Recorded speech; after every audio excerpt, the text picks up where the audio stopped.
mà lo thiệt tiền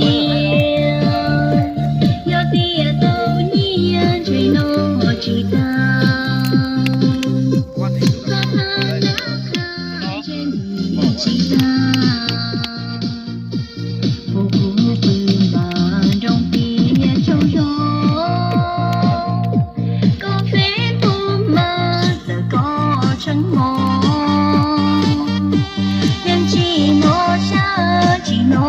châu rô để chỉ cho một chỉ cho nó phim bù thiên yo cô lu mê na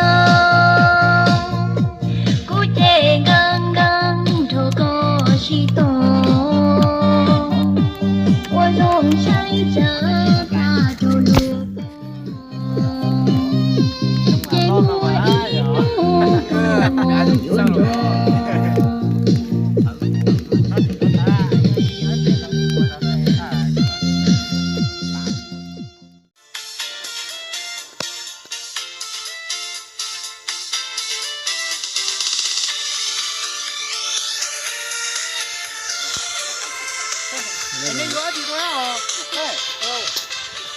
bây giờ không có nơi xuống thì chơi nữa ha. Thôi phải nữa những tầm nha.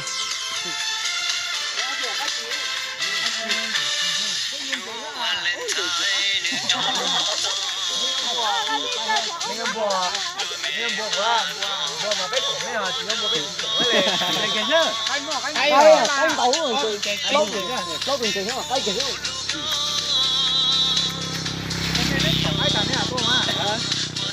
Ôi giờ chỉ mua cái mua cái rồi.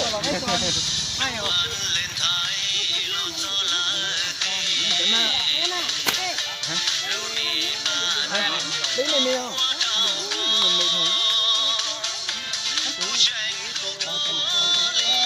Nhưng mà rất là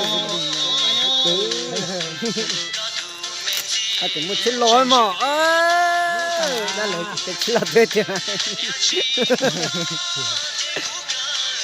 em nếu chỉ cho lối à to thế hả bây giờ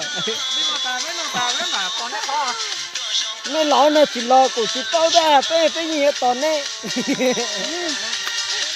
luôn nó này con này luôn nó này con này đây chỉ một tầng rồi